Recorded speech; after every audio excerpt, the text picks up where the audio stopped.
We can hear now from Bijan Kian, who is an American-Iranian, a former member of the national security team under the first Trump administration, when he helped draw up a campaign of maximum pressure, as it's called, against Iran.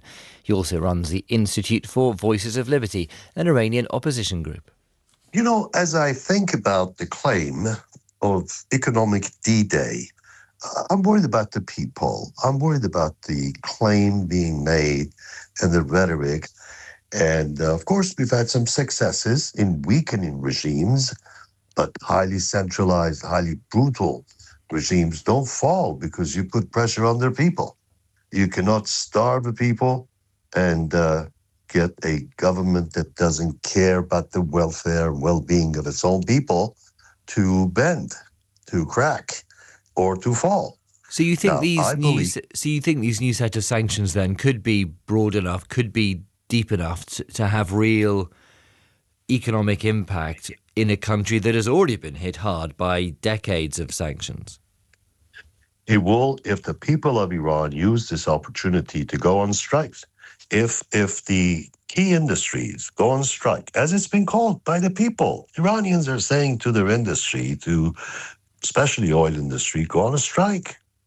You can break the back of this tyrant Islamic Republic that has been killing its own people, destabilizing the Persian Gulf region countries, and, of course, attacking American interest everywhere they get a chance. So I believe this is not a government that's going to come and surrender easily. There has to be other measures on the side of these crushing sanctions, which, as I said, it's a whack-a-mole because for 48 years, the government of Islamic Republic has been finding secondary ways of going around and circumventing a variety.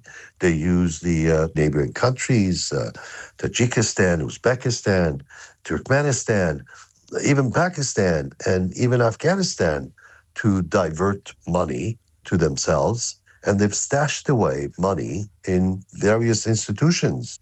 The economy is already dilapidated.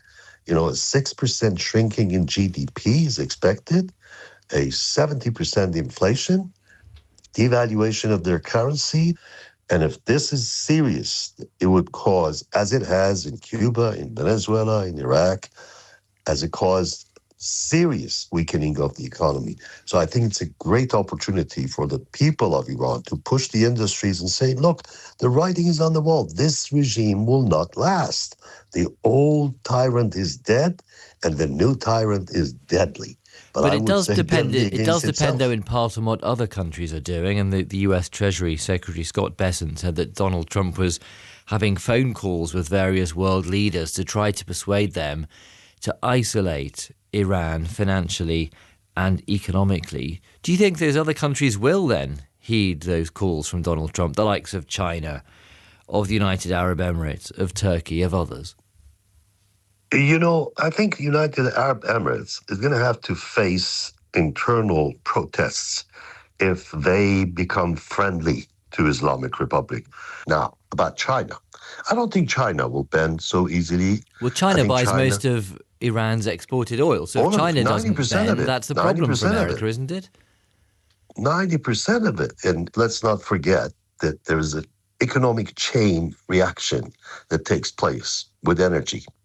We should not be forgetting that if oil prices go up, next is gasoline prices. Gasoline prices go up, there is pressure on the politics, and we got to be thinking about that. I would say I have confidence in the government of the United States that they will not go out without planning. I have every confidence. Scott Bessent, one of the best Treasury secretaries we've had, someone with a lot of experience. I have every confidence.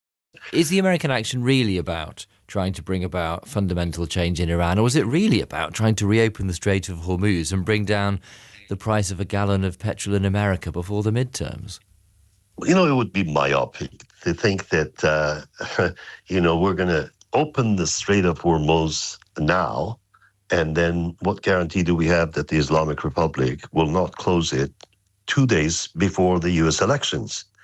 If we are thinking about oil prices affecting the election results, and we should be reasonably thinking about the unreliability of any promises coming from this regime. So yes, it is about keeping the Strait of Hormuz open, but keeping it open without having a permanent solution, I believe, is short-sighted. President Trump will finish this, whether we like it or not. He's going to finish this job.